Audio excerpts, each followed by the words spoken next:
जमलेल्या सर्व माझ्या लढवय्या शिवसैनिक बांधवांनो, भगिनींनो आणि मातांनो, बऱ्याच वर्षांनंतर मी पुण्यामध्ये तुमच्या समोर येतोय. खरं म्हणजे मला आज जाहीर सभा घ्यायची होती, कारण आता लढाई मैदानामध्येच होणार, हॉलमध्ये नाही होणार. आणि जसं मी परवा मुंबईतल्या शिवसैनिकांसमोर बोलताना बोललो, ज्याचा उल्लेख संजय राऊत यांनी केला, आणि इकडे एक फोटो आहे, एक तर तू राहशील किंवा मी राहीन, आणि इकडे मला माहित नाही माझ्या पायाशी एक कलिंगड ठेवले. काही जणांना वाटलं मी त्यांना आव्हान दिलं. मी कोणत्याही ढेकणाला आव्हान देत नाही. मी म्हणजे कोण आणि तू म्हणजे कोण हे समजून घेतलं पाहिजे. मी म्हणजे माझा संस्कारित महाराष्ट्र, आणि तू म्हणजे महाराष्ट्रावरती दरोडे टाकणारा दरोडेखोरांचा, टोळक्यांचा पक्ष जो आहे, तो अख्खा पक्ष. ढेकणाला कधी आव्हान नाही देत. ढेकणं अशी अंगठ्याने चिरडायची असतात. त्याच्यामुळे कोणाला तरी वाटलं की त्यालाच बोललोय, मग त्यांनी सांगितलं माझ्या नादाला लागू नका रे. तुझ्या नादाला लागण्या एवढ्या कुवतीचा तू नाहीच आहेस. आज बरेच विषय आहेत, बऱ्याच विषयांवरती मार्गदर्शन झालेलं आहे. चला जिंकूया. बोलायला खूप सोपं आहे, पण कसं जिंकायचं आणि कशासाठी जिंकायचं हा महत्वाचा विचार आहे. कसं जिंकायचं हे सांगितलं गेलंय, आणि कशासाठी जिंकायचं याचा अनुभव तुम्हाला सर्वांना येतोय. मी माझं पुढचं भाषण सुरू करण्याच्या आधी पुणेकरांचा जो विषय, काल मला संध्याकाळी रिव्हरफ्रंट या विषयामध्ये अभ्यास करणारे जे काही पर्यावरणवादी आहेत त्यांनी माझी भेट घेतली. आणि तुम्हाला सगळ्यांना कल्पना पाहिजे, गेल्या काही दिवसांपूर्वी जो पुण्यामध्ये पूर आला होता, हा केवळ एका विभागाचा पूर नाहीये. काही हजारो संसार त्याच्यात उद्ध्वस्त झाले. पाऊस पडला, पूर आला, तसं मागे पानशेतचंही धरण फुटलं होतं. या गेल्या काही दिवसांमध्ये सुद्धा पूर्ण देशात, मग वायनाड असेल, केदारनाथ असेल, बऱ्याच ठिकाणी पूर येतोय, भूस्खलन होतंय. आणि याच्यामध्ये आपण नुसतं निसर्गावरती टाकून नाही चालणार. काही गोष्टी ज्या आपण चुकतो आहोत, मी चुकत नाही म्हणत, गुन्हे घडतायत आपल्याकडनं, या गुन्हेगारांना लटकवण्यासाठी म्हणून सुद्धा आपल्याला जिंकलं पाहिजे. फासावरती नसलं तरी उलटं लटकवलंच पाहिजे. आणि मी तुम्हाला सर्वांना विनंती करेन, पुणेकरांना खास करून, की हा अख्खा विषय हा पुणेकरांचा आहे. एक विकासाचं स्वप्न दाखवणं खूप चांगलं आहे, की इकडे जॉगिंग ट्रॅक होईल, सायकल ट्रॅक होईल, हे बरोबर आहे. पण त्याच्यासाठी माझ्या शहराची काय हानी होणार आहे ते सुद्धा दाखवा ना जरा. आणि मी फक्त 2 फोटो तुम्हाला दाखवणार आहे. हे घेऊन जा गोष्ट.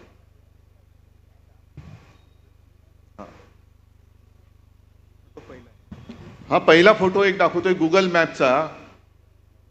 मुंबईमध्ये जसं पूर आल्यानंतर आपण काही ठिकाणी त्याची उपाययोजना केली, तरी देखील यावर्षी आणखीन वेगळ्या ठिकाणी पाणी तुंबलं.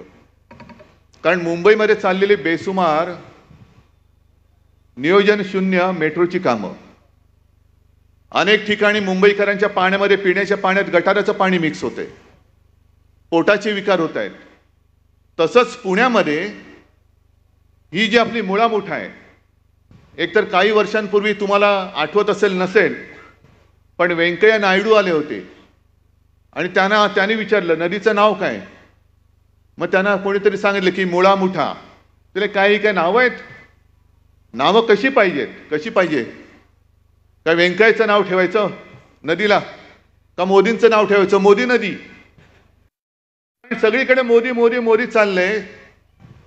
पण त्यांनी सांगितल्यांची नावं बदला. नावं तर ते बदलूच शकत नाही, पण ते नद्यांचे प्रवाह बदला. एक ह्या नदीच्या प्रवाहामध्ये नाईक बेट आहे, नाईक बेट. पुणेकरांना आहे ना रे, हो की नाही. हे नाईक बेटाचा फोटो आहे, भर टाकण्यापूर्वीचा. तुम्हाला लांबून दिसणार नाही आहे. दोन्ही बाजूनी त्या नदीचा प्रवाह जातोय. आणि हा पुढचा जो फोटो आहे तो फोटो मी दाखवतो, त्याच नाईक बेटाचा आहे, पण एका बाजूनी पूर्णपणे भराव टाकून नदीचा प्रवाहच बंद करून टाकला. मग नदी काय करणार, घुसणार नाही इकडे तिकडे. पण या लोकांचं काय जात नाही. का जिंकायचंय मला पुणे वाचवायचंय. मला पुण्याचा विकास, ज्याला शाश्वत विकास म्हणतोय, तो करून दाखवायचा आहे. आजपर्यंत मी कधीही मुख्यमंत्री होतो तेव्हा सुद्धा पुण्याच्या विकास कामामध्ये दखल घेतलेली नव्हती, कारण बसले होते इथले सुभेदार. म्हटलं ठीक आहे, तुम्ही चांग भलं करत असाल पुण्याचं तर करा. आणि आपल्या सत्तेच्या काळात ज्या गोष्टीला आपण स्टे दिला होता, आपली सत्ता, आपलं सरकार गद्दारी करून पाडल्यानंतर पुन्हा जोमाने तिकडे लाखो ट्रक ते सगळे डेब्री, राडा रोडा सगळे टाकून तो नदीचा प्रवाह बंद करून टाकला आणि पाणी माझ्या पुणेकरांच्या घरामध्ये घुसायला लागलं. याला विकास म्हणायचा? हा विकास नाही, हा विकार आहे. होय, भाजपला झालेला पैशाचा विकार आहे हा. आणि याच्यासाठी पुणेकरांनी उतरलं पाहिजे रस्त्यावरती. आपण जे उतरलो ना, एक तर तू राहशील किंवा मी राहीन, तो एवढ्यासाठी राहिले. तू बर्बादी करणारा, तू तर राहू शकत नाही. तुला घालवण्यासाठीच मी मैदानात उतरलेलो आहे.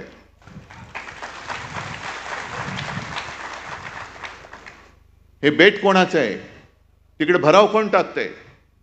माझ्या माहितीप्रमाणे संजय, आत्ता तुम्ही जो उल्लेख केला राम मंदिराचा, गळते राम मंदिर, तसंच नवीन संसद भवनही गळते. जे नवीन संसद भवन आहे ते ज्यांनी बांधलं तोच कॉन्ट्रॅक्टर या नदी बुजवण्याचं काम करतोय, ही माझी माहिती आहे. हा गुजरातचाच आहे, औरंगजेबाच्याच राज्यात जन्मलेला आहे. मग कॉन्ट्रॅक्टर माझा लाडका. मग काय, पैसे गेले तरी जातील, जाऊ दे, पण माझ्या कॉन्ट्रॅक्टरची तुंबडी भरली पाहिजे. पुणेकर मेला तरी चालेल, पण नदी बंद झालीच पाहिजे. कॉन्ट्रॅक्टरच्या खिशामध्ये पैसा पडलाच पाहिजे. हे कॉन्ट्रॅक्टर सुद्धा त्यांना सांगतोय, जरा 3 महिने थांबवा, नंतर तुमचा सुद्धा हिशोब चुकता केल्याशिवाय राहणार नाही आम्ही. तुमचा हिशोब चुकता करू. अरे 14 महिन्यामध्ये अजून 1 वर्ष झाले नाही नवीन संसद भवन उघडून. 1 वर्ष झालं असेल जेमतेम. किती वर्ष झाली? 1 वर्ष. मोदी जे काँग्रेसकडे हिशोब मागतायत, 60 साल में क्या किया, 70 साल में क्या किया. अरे तुम्ही 12 महिन्यात जे संसद भवन बांधले ते गळते, त्याचा हिशोब पहिला द्या आणि मग आमच्याकडे 70 वर्षाचा हिशोब मागा. 70 साल में क्या किया. तुमचं सगळंच गळतंय ना. म्हणजे जे बांधले ते मी बोलतोय. काय शब्द अर्थाचा अनर्थ करू नका. बाकी कुठे मी काही पाहिलेलं नाही. पण संसद भवन गळते, राम मंदिर गळते, पेपर लीक होत आहेत. सगळं गळती सरकार. याला म्हणायचं नाही तर दुसरं कोणतं आहे? हे गळती सरकार आहे. आणि पुणेकरांना सुद्धा मी विचारतोय की गेल्या 10 वर्षापूर्वी जे काही पुणे होतं आणि ज्या एका विश्वासाने, तेव्हा आमचं सुद्धा पाप आहे, आम्ही सुद्धा यांना पाठिंबा दिला होता, हिंदुत्वाच्या वेडापायी दिला होता. मग 10 वर्षापूर्वीचं पुणे अधिक चांगलं होतं की हे सगळं बट्ट्याबोळ झालेलं पुणे अधिक तुम्हाला चांगलं वाटते? ह्याचं उत्तर द्या. आणि मग तू तरी राहशील तर मी तरी राहीन, होऊन जाऊ दे, काही असेल. आता काय तुम्ही काय बोललात? खड्ड्याचं पुणे झालंय. सगळीकडेच खड्डे. मुंबईत सुद्धा खड्डे. म्हणजे जे छाती ठोकपणाने सांगत होते आमचे नितीन गडकरी की असे रस्ते मी बनवेन की 200 वर्षामध्ये खड्डेच पडणार नाही. अजूनही मुंबई गोवा रस्ता होत नाहीये. कोकणामध्ये जा, अजून गचके खातच जावं लागतं. गणपती बाप्पा चाकरमानी दरवर्षी तो सीझन आला की सगळे नाटकं होतात, सगळे राजकारणी जातात खड्डे बघायला. मग हे सगळे खड्डे जे आहेत त्याचा एक चांगला फोटो तयार करा आणि एक खड्डा पुरुष म्हणून पुरस्कार द्या त्यांना. खड्डा पुरुष, जसं युग पुरुष असतं तसं खड्डा पुरुष कोण? हे आमचे टरबूज. जाऊ द्या, कुठेही खड्ड्यात घाला त्याला. गेल्या काही दिवसापूर्वी मला वाटतं ह्याच सभागृहात एक कार्यक्रम झाला असेल बहुतेक ना. झालं होतं की नव्हतं कोणाचा? बालेवाडीला झाला होता. म्हणजे इतिहासामध्ये जर का आपण डोकावलं तर शाहिस्ते खान जरा तरी हुशार होता. त्याचं बोटावरती निभावलं. 3 बोटं इकडे पुण्यातच कापली गेली होती. पुन्हा महाराष्ट्रात नाही आला. नको रे बाबा, बोटावरती निभावलंय. त्यातनं काही शहाणपण यांनी घेतला असता तरी परत आले नसते. पण हे परत आले कशासाठी आले? महाराष्ट्राने जे फटके दिले त्याचे वळ कोणाकोणाच्या अंगावर कुठे कुठे कसे उठले ते वळ बघायला आले होते. अरे तुझ्या कुठे उठला, माझ्या कुठे उठला? आणि त्यांचे मोरके कोण कोण आले होते? अहमद शाह अब्दालीचा राजकीय वंशज अमित शहा. अहमद शाह अब्दाली, तो पण शहाच होता. तो अहमद शाह होता, हे अमित शाह आहेत. अहमद शाह अब्दालीचा हा राजकीय वंशज हा इकडे वळवळायला आला होता. आम्हाला हिंदुत्व शिकवतोय. अरे नवाज शरीफचा केक खाणारी अवलाद तुमची, तुमच्याकडनं आम्ही हिंदुत्व शिकायचं? शिवसेनेने हिंदुत्व सोडलं का? आम्ही हिंदुत्व सोडू? कशासाठी सोडू? केवळ काँग्रेस सोबत आम्ही गेलो, तुम्ही नालायकपणाने केलं. जे शंकराचार्य म्हणाले विश्वासघात करनेवाला हिंदू नाही हो सकता, तो विश्वासघात तुम्ही आमच्याशी केलेला आहात. आणि शंकराचार्य म्हणतात जो विश्वासघात करतो तो हिंदू नाही. मग तुम्ही आमचा विश्वासघात केल्यानंतर शंकराचार्य जे म्हटलेत, मग तुम्ही हिंदू आहात की नाही आहात? आणि तुम्ही जे काय करता सत्ता स्थापनेसाठी, अगदी तुमचे पूर्वज जरी काढले 1940 सालापासून, श्यामाप्रसाद मुखर्जी, मी नाशिकच्या शिबिरात सुद्धा बोललो होतो. मुस्लिम लीगने, तेव्हाच्या मुस्लिम लीगने देशाची फाळणी मागितली होती. त्या मुस्लिम लीग बरोबर मांडीला मांडी लावून बंगालमध्ये सरकारमध्ये स्थापन होणारे यांचे राजकीय बाप श्यामाप्रसाद मुखर्जी, मेहबूबा मुफ्ती मोहम्मद बरोबरती सरकारमध्ये सामील होणारी ही भाजपा. आज सुद्धा चंद्रबाबू नायडू हा काय हिंदुत्ववादी माणूस आहे? नितीश कुमार हे काय हिंदुत्ववादी माणसं आहेत? पण त्यांनी मुस्लिम काय म्हटलेलं आहे त्याच्याकडे डोळे झाक करून आम्ही आमचं सांगतोय, आमचं हिंदुत्व कसं आहे हे आम्ही जाहीरपणाने सांगतोय. अरे पहिले तू कसं आहे अमित शहा ते तरी सांगा ना आम्हाला. एकदा मोदी आम्हाला सांगतात की त्यांचं बालपण हे मुस्लिम कुटुंबियांच्या सोबत गेलेलं आहे. ईदच्या वेळेला ते ताजिया खाल्लं पण जायचे. ईदच्या दिवशी त्यांच्या घरचं जेवण मोदीजींच्या घरी यायचं. मग हे जर तुमचं हिंदुत्व किंवा तुमची धर्माची संकल्पना असेल तर उत्तर प्रदेशमध्ये आता आदित्यनाथनी जे काय लावलं होतं ते कोर्टाने हाणून पाडलं. कावड यात्रा जी वर्षानुवर्ष चालले, त्या मार्गावरती जेवढी दुकानं आहेत त्या दुकानदारांच्या मालकांची नावं त्याच्यावर लावायची, हा हिंदू आहे का मुसलमान आहे. मग मोदींचं हिंदुत्व आम्ही मानू तुमचं आहे म्हणून का ते आदित्यनाथ सांगतायत ते तुमचं हिंदुत्व आहे? तुम्ही वाटेल ते करता. आम्ही काय म्हटलं तर लगेच त्यांनी हिंदुत्व सोडलं. मग आणखीन एक त्यांनी एक शब्द काढलाय, ते हिंदू मुसलमान मुला मुलीचं लग्न झालं आणि काय झालं की लव जिहाद. मग तसं मी म्हणतोय तुम्ही बेशरमपणाने तुमच्या सत्तेसाठी सरकारमधनं माणसं फोडताय, पक्ष फोडताय, पक्ष चोरताय. कोणत्याही पक्षाच्या जाहीरनाम्यामध्ये मुसलमानांसाठी काही जर का असेल तरी देखील तुम्ही त्यांना जवळ करताय. आणि आम्ही आमचं हिंदुत्व जे काय आहे ते सांगितल्यानंतर मुसलमान आमच्या सोबत असतील तर आम्ही औरंगजेबाचे फॅन क्लब. मग तुमचं जे काय चाललंय हा सत्ता जिहाद नाहीये, हा सत्ता जिहाद आहे. सत्तेसाठी वाटेल ते, म्हणजे तुम्ही काही करा पण आम्हाला सत्तेत घेताय तर तुम्ही आमचे. आणि म्हणून मी अमित शहाना मुद्दामून काही वाक्य ऐकवण्यासाठी म्हणून हे कागद घेऊन आलेलो आहे. हे कोणी लिहिले? ज्या वेळेला आणीबाणी होती त्या आणीबाणीच्या काळात अनेक जणांना तुरुंगात टाकलं गेलं. सरदार वल्लभभाई पटेलांनंतर इंदिरा गांधींनी तेव्हा RSS वरती बंदी घातली होती. आणि तेव्हाचे जे RSSचे प्रमुख होते बाळासाहेब देवरस हे येरवड्यामध्येच तुरुंगात होते. तुम्ही जे काय आता सांगताय ना संविधान, हत्या दिन, आणि तुम्ही जो काही विरोध केला होता, ती देवरसांची पत्र काढा, ते पुस्तक आहे. आणि ती पत्र वाचल्यानंतर कळेल संघाचा आणीबाणीला पाठिंबा होता का विरोध होता, ते त्या पत्रातून कळेल. पण देवरसांनी 2 पत्र ही तत्कालीन पंतप्रधान इंदिराजींना लिहिली होती. आणि त्याच्यामध्ये संघ म्हणजे काय आहे ते त्यांनी सांगितलं होतं. हिंदी में है, थोड़ा सा पढ़ने की कोशिश करता हूं. त्यांनी सांगितलं की राष्ट्रीय स्वयंसेवक संघ पर सांप्रदायिकता का आरोप करने वाले भी कुछ लोग हैं, पर उनका यह आरोप निराधार है. यद्यपि संघ का कार्यक्षेत्र संप्रति केवल हिंदू समाज तक ही सीमित है, फिर भी किसी अहिंदू के खिलाफ कुछ भी संघ में सिखाया नहीं जाता. संघ में मुसलमानों का द्वेष करना सिखाया जाता है, यह कहना भी सर्वथा असत्य है.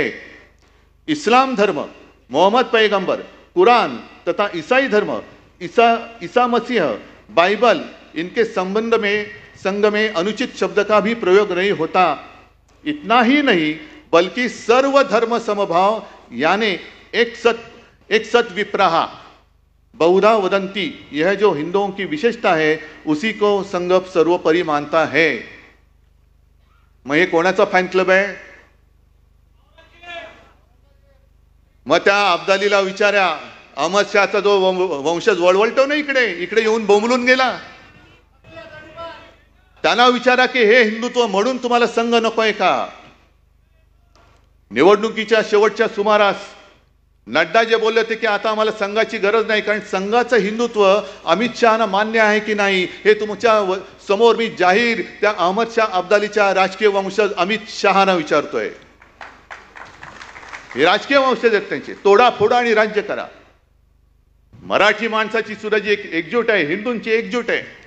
जातीपाती धर्म भांडणं लावायची, समाजात भांडणं लावायची आणि स्वतःची घरं ही चांगली सजवायची, दुसऱ्यांची घरं जाळायची, त्यांच्या होळ्या पेटवायच्या आणि तुमच्या पोळ्या भाजायच्या. हे हिंदुत्व आमचं छत्रपती शिवाजी महाराजांनी आम्हाला नाही शिकवलं. हे अब्दाली, हे तुमच्या औरंगजेबाने तुम्हाला शिकवलेलं हिंदुत्व असेल कदाचित, ज्याला आम्ही हिंदुत्व मानत नाही, ज्याला आम्ही मानत नाही.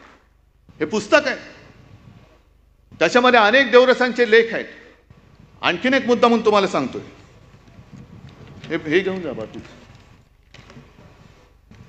हा, आता यांना संघ का नकोय? कारण आणखीन एक पुढचं एका लेखात त्यांनी म्हटलेलं आहे की कुर्सी लोलूप नेतृत्व फार मोठं आहे, पण एक 4 ओळी वाचतो आणि हे खरंच देवरसांचं कौतुक आहे की त्यांना हे दिसलं होतं की काय तेव्हा मला माहिती नाही की असे नतद्रष्ट संघाचा उपयोग करून सत्तेत येतील आणि संघाच्या त्या ह्याला हरताळ फासतील, हे त्यांना ओळखलं होतं. त्यांनी असंच म्हणावं लागेल. आणि त्यांनी जे लिहिलेलं आहे कि सत्ता में जब आदमी आता है, कुर्सी पर बैठता है तो कुर्सी का कुछ न कुछ मोह होने लगता है और आहिस्ता आहिस्ता फिर मेरा दल यह विचार बहुत मात्रा में प्रभावी होता है और सारी नीतियां देश के कल्याण के लिए न होकर या तो खुद के लिए या दल के हित के लिए होने लगती है. किसी ने यदि पूछा कि भाई यह कोई अच्छी बात है क्या, तो कहते हैं हाँ भाई अच्छी तो नहीं है लेकिन करनी पड़ती है, दल के लिए करनी पड़ती है, कुर्सी के लिए करनी पड़ती है. अब्दाली वाचताय किंवा तुमच्या माध्यमातून या चॅनलच्या माध्यमातून ऐकताय, हिंदी में लिखा है. मराठी तो आपके समझ में आने वाली बात नहीं है. मराठीचा जो काही ठसका आहे आणि जो काही फटका आहे लोकसभेमध्ये आम्ही तुम्हाला दिलेला आहे. पण तुम्हाला मराठी इतके वर्ष महाराष्ट्रात राहून कळत नसेल तर मुद्दामून तुमच्याच देवरसाने लिहिलेल्या हिंदीतले हे 4 ओळी ज्या आहेत त्या अब्दाली तुम्ही वाचा. आणि खुर्शीचा मोह काय आहे, पक्षाचा स्वार्थ कसा आहे, त्याच्यासाठी तुम्ही कसं काय सगळी वाट लावून काम करता आहात ते त्यांनी देवरसाने त्यावेळेला लिहून ठेवलेले. आज इतक्या वर्षानंतर आम्हाला जे वाटत होतं की हिंदुत्व हिंदुत्व हिंदुत्व आहे ना, त्यावेळेला हा एक विचार होता, नक्की होता. पण आम्ही जे काय हिंदुत्व म्हणतोय तो हिंदुत्व हा छत्रपती शिवाजी महाराजांचा जो महाराष्ट्र धर्म आहे त्या महाराष्ट्राला धर्माला पुढे नेणारं आमचं हिंदुत्व आहे, साधू संतांचं हिंदुत्व आहे. आणि मी का तडफेने उतरलोय, एक गोष्ट आपण लक्षात घेतली पाहिजे की आपण जेव्हा म्हणतो हर हर महादेव, जय भवानी जय शिवाजी. काय आपल्याला अधिकार काय आहे? छत्रपती शिवाजी महाराजांकडनं असं आपण काय घेतलंय की त्यांच्या जयंत्या आपण साजऱ्या करतोय, राज्याभिषेक दिन साजरा करतोय, अगदी दैवतासारखी त्याची पूजा करतोय. जर महाराज तुमच्या समोर उभे राहिले आणि विचारलं काय रे तू असं माझ्याकडनं काय घेतलंस की असा मोठ्या रुबाबात माझं नाव घेतोयस, काय घेतलंस नेमकं? तर मला असं वाटतं आत्ताच्या काळामध्ये आपण तोच एक त्यांचा गुण घेतला पाहिजे. मिर्झा राजे जयसिंग हिंदूच होता, पण औरंगजेबाच्या पदरी त्याचे पाय चाटणारा सरदार होता. जसे हे गद्दार तिकडे गेलेत आपलं सरकार पाडून, तसंच प्रत्येक वेळेला भगव्याला घात भगव्याचा कोणी केला असेल तर तो शत्रूने नाही केला तर गद्दारांनी केलेला आहे. गद्दारांनी आपला घात केलाय. मग तो आपल्या छत्रपती संभाजी राजेंचा असेल, स्वराज्याचा असेल, घात केला तो आपल्या गद्दारांनी केला. आणि त्याही काळामध्ये मिर्झा राजे जो का आला प्रचंड समुद्रासारखं सैन्य घेऊन, आणि त्यांनी ओळखलं होतं की हा माणूस वेगळा आहे, हा राजा वेगळा आहे, ह्याचा जो जीव आहे तो सिंहासनात नाही अडकलेला, तो जनतेमध्ये अडकलेला आहे. कारण हे रयतेचं राज्य आहे. रयत म्हटल्यानंतर कोणत्याही इतर वस्तूपेक्षा जनतेचा प्राण हा महत्वाचा आहे. शेतकऱ्याच्या भाजीच्या देठाला सुद्धा हात लागता कामा नये, हे जर का आदेश देणारा हा राजा असेल तर त्याचा जीव हा जनतेत अडकलाय. म्हणून त्यांनी जनतेची कत्तल सुरू केली. आणि जनतेची कत्तल सुरू केल्यानंतर महाराजांसमोर पर्याय नव्हता, शरण जावं लागलं. मग पुढचा सगळा तुम्हाला तो सगळा विषय माहिती आहे. आग्र्याला तिकडे घेऊन गेले आणि आग्र्याला जवळपास त्यांना मारायचंच ठरलं होतं औरंगजेबानी, पण मोठ्या शिताफीने महाराज निसटले. आणि परत आल्यानंतर सर्व काही गमावलं होतं, सगळे गड गमावले होते, राज्य गमावलं होतं, खजिना होता तो गमावला होता, सैनिक गमावले होते, काही शिल्लक नव्हतं. म्हणजे पक्ष चोरला, चिन्ह चोरलं, वडिलांचा फोटो चोरला. अशा परिस्थितीमध्ये पुन्हा त्यांनी मर्द मुठभर असतील पण मावळ्यांना सोबत घेऊन औरंगजेबाच्या छाताड्यावरती भगवा रोवून स्वराज्य हिंदवी स्वराज्याची स्थापना केली.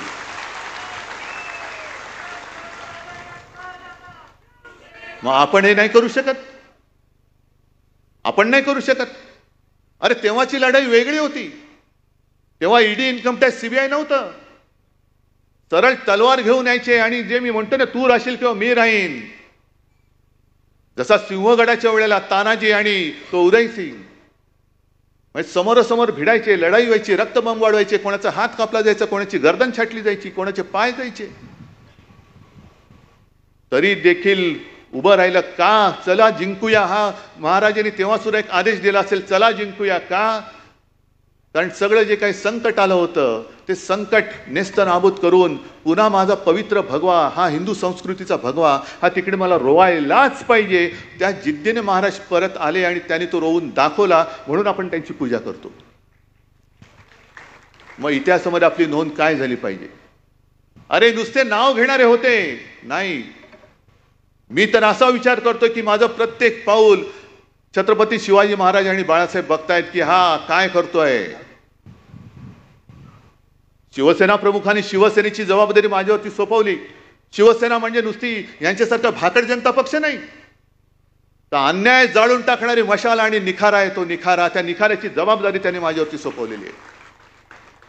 निखाऱ्याची जबाबदारी पेळणं हे फार मोठं काम आहे. मशाल सुद्धा हातामध्ये पेळणं हे फार मोठं काम आहे. कारण जी मशाल अन्याय जाळू शकते तीच मशाल घर सुद्धा जाळू शकते. आणि म्हणून मी जी मशाल निशाणी निवडलेली आहे ती जाणीवपूर्वक निवडलेली आहे. ठीक आहे, आज सुद्धा माझं आव्हान आहे, तुम्ही पक्ष चोरला, चिन्ह चोरलं, सुप्रीम कोर्टामध्ये निकाल लागणार आहे. उद्या का 6 तारखेला सुनावणी आहे. आमचा न्यायदेवतेवरती विश्वास आहे. येत्या 5, 10, 50 वर्षामध्ये निकाल नक्की लागेल. ना आता एवढा आमचा विश्वास आहे, आमचा अंधविश्वास आहे न्यायदेवतेवरती. एक 50 वर्षामध्ये निकाल नक्की लागेल. पण तो निकाल लागायचा तेव्हा लागेल मी जनतेच्या न्यायालयामध्ये निकाल मागण्यासाठी न्याय मागायला आलेलो आहे. आणि आजचं हे जे शिबिर आहे, हे शिबिर आणि तुम्ही सगळे माझे शिवसेनेचे वकील आहात. जनता आपला न्यायाधीश आहे आणि त्या न्यायाधीशाकडे जाऊन आपल्या संघटनेची, आपल्या शिवसेनेची बाजू मांडणारे तुम्ही शिवसेनेचे दूत आहात, शिवसेनेचे वकील आहात.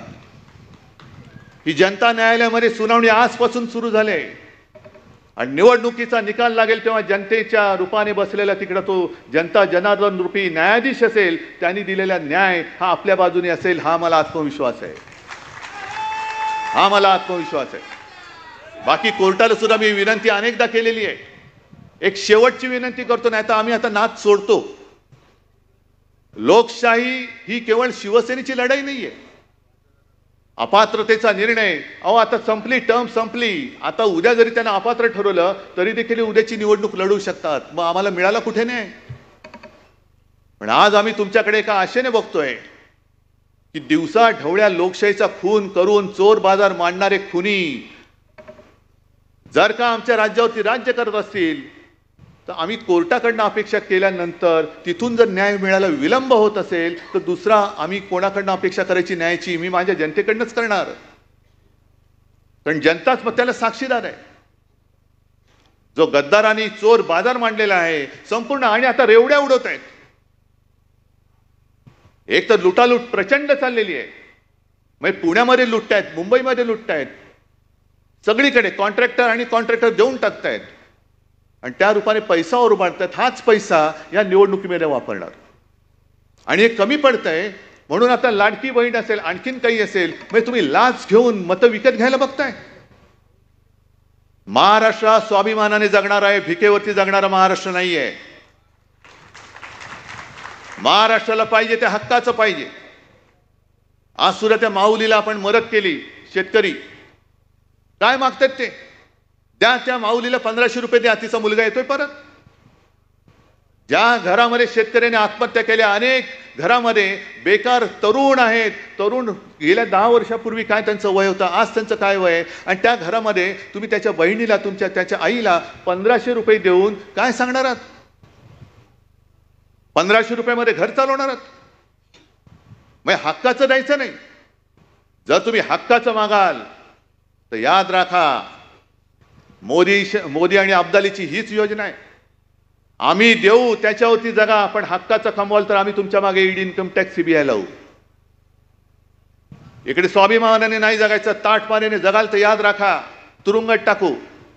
आमच्या समोर याल तर हातामध्ये भिकेचा कटोरा घेऊन आणि खाली मान घालून यायला पाहिजे, हे तुम्हाला मंजूर आहे? आणि ह्यालाच मी म्हणतो, एक तर मी तरी राहीन, नाही तर तू तरी राहशील। अन्यायावरती वार करणार तरी राहील, नाहीतर अन्याय करणार तरी राहील। हा लढा उद्धव ठाकरेचा नाहीये, हा लढा केवळ शिवसेनेचा नाहीये, हा लढा माझ्या छत्रपतींच्या महाराष्ट्राचा आहे। दरवेळेला जे आपण सांगतो, सेनापती बापटांचा दाखला देतो, महाराष्ट्र आधार या भारताचा, तो आधार भारत आज महाराष्ट्रामध्ये शोधतोय आणि एकदा आपण हे करून दाखवले। आज सुद्धा माझ्याकडे जे येतात, इतर राज्यातनं काही लोक येतात, ममता दीदी येऊन गेल्या, आणखीन काही लोक येऊन गेले आणि अनेक जण येऊन सांगतात की उद्धवजी आपने देश को दिशा दिखाई। 1 डिसेंबर जानेवारी पर्यंत या हुकुमशहाच्या विरुद्ध बोलण्याची कोणाची हिंमत होत नव्हती, ती महाराष्ट्राने दाखवली, म्हणून आपण हा लढा देऊ शकलो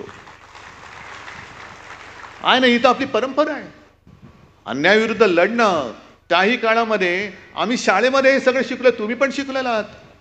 आपल्या शाळेची पुस्तकं एकच होती, धडे एकच होते, पण नुसते वाचून मार्क मिळवण्यासाठी ते धडे नव्हते, तर आयुष्यामध्ये ते संस्कार गिरवण्यासाठी म्हणून ते धडे होते। लोकमान्य टिळकांना जे म्हणतात असंतोषाचे जनक, स्वराज्य हा माझा जन्मसिद्ध हक्क आहे आणि तो मी मिळवणारच। मग तेच आज आम्ही म्हणतोय। त्या काळामध्ये जसे टिळक हे महाराष्ट्राचे एक मराठी माणूस देशातल्या इंग्रजांच्या विरुद्धचा असंतोषाचा जनक झाला, तसं आज ह्या मोदी शहांच्या हुकुमशाही विरुद्ध माझा महाराष्ट्र आणि माझी शिवसेना ही आजच्या हुकुमशाहीच्या विरुद्धची असंतोषाची जनक आहे। आणि जसं ते म्हणाले होते की स्वराज्य हा माझा जन्मसिद्ध हक्क आहे, तो मी मिळवणारच, तसं आज सुद्धा आम्ही म्हणतोय की होय, स्वराज्य हा माझा जन्मसिद्ध हक्क आहे आणि तो मी राखणारच, म्हणून आम्हाला जिंकायचंय। कारण ही नुसती एवढ्या जागा पाहिजेत, तेवढ्या जागा पाहिजेत नाही, मला अख्खा महाराष्ट्र पाहिजे। मला महाराष्ट्राचा काना कोपरा हा स्वाभिमानाने उठलेला पाहिजे, पेटलेला पाहिजे। मला संपूर्ण महाराष्ट्रातल्या दऱ्याखोऱ्यांमध्ये या हुकुमशाही व्यापारी हुकुमशहांच्या विरुद्ध एक रान किंवा वणवा पेटलेला पाहिजे आणि ते वणवा पेटवण्याचं काम तुमच्यावरती दिलेलं आहे हिंमत तुमच्यामध्ये करणार ती कामं कारण हातामध्ये तलवार आहे ठीक आहे पण ही तलवार जसं त्या मुनगट्टीवाराने आणली वाघ नख अहो मुनगट्टीवार नखाच्या मागे वाघ असतो ना तेव्हा त्या वाघ नखाला अर्थ असतो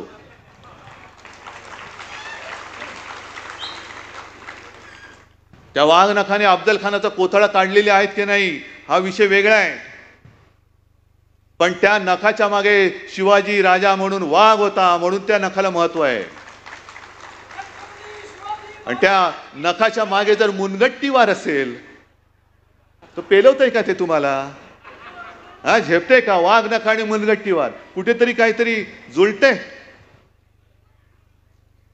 पण तुम्ही माझ्या महाराष्ट्राच्या स्वाभिमानाला त्याच्या गळ्याला नख लावताय तेव्हा निवडणुकीत वाघ नख कशी असतात ती वाघ नख ही माझ्या समोर बसलेली आहेत ही महाराजांची वाघ नख खरी वाघ नख ही महाराष्ट्राची जनता आहे ही शिवाजी महाराजांची वाघ नख म्हणजे महाराष्ट्रातली जनता आहे आणि हीच वाघ नख घेऊन उद्याच्या निवडणुकीत हा जो अब्दाली आपल्यावरती चालून आलेला आहे होय मी त्याला आजपासून अब्दाली म्हणतोय अहमद शाह अब्दाली म्हणतोय मला तुम्ही नकली संतान म्हणता तेव्हा लाज नाही वाटत मला तुम्ही औरंगजेबाचा फॅन क्लब म्हणताना तुमची जीभ नाही अडखळत मग तुम्ही अहमद शाह अब्दाली असाल आणि आहातच तर मी कशाला घाबरू हा अहमद शाह अब्दाली पाहिजे का मी पाहिजे हे तुम्ही ठरवायचं आहे महाराष्ट्राचा स्वाभिमान पायदळी तुडवणारा अब्दाली पाहिजे औरंगजेब पाहिजे छत्रपतींचा महाराष्ट्र हा अभिमानाने स्वाभिमानाने हा असा धगधगत्या निखाऱ्यासारखा भगवा हातामध्ये घेऊन नाचणारा शिवसैनिक पाहिजे हे तुम्ही ठरवायचं आहे आणि आजचं हे संकलन खूप चांगलं झाले ही मशाल आता घरोघरी घेऊन जायची आहे अनेक ठिकाणी मला कल्पना आहे की आपल्या शाखांच्या बोर्डवरती आज देखील धनुष्यबाण आहे नाही आता तिकडे मला मशाल पाहिजे आणि मशाल केवळ बोर्डवर नकोय मशाल ही आपल्या हृदयात धगधगती पाहिजे आणि आणखीन एक सांगतो हे फार छान केलेलं आहे ह्याच्यात कुठेही काही चूक नाहीये फक्त एक कमी आहे तो म्हणजे शिवसेनेचा वाघ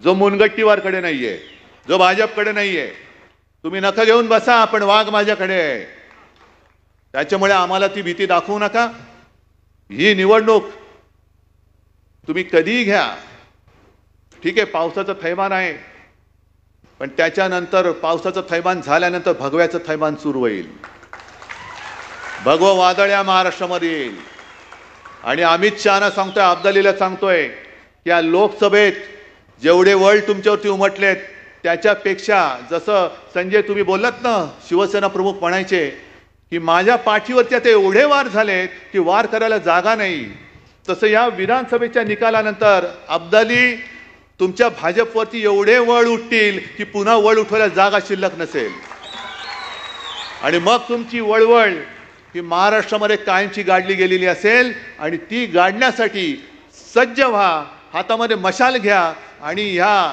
चोर बाजाराला दरोडेखोरांना जसं औरंगजेबाची कबर तिकडे आपण बांधली तशीच भाजपची राजकीय कबर या महाराष्ट्रामध्ये बांधा जय हिंद जय महाराष्ट्र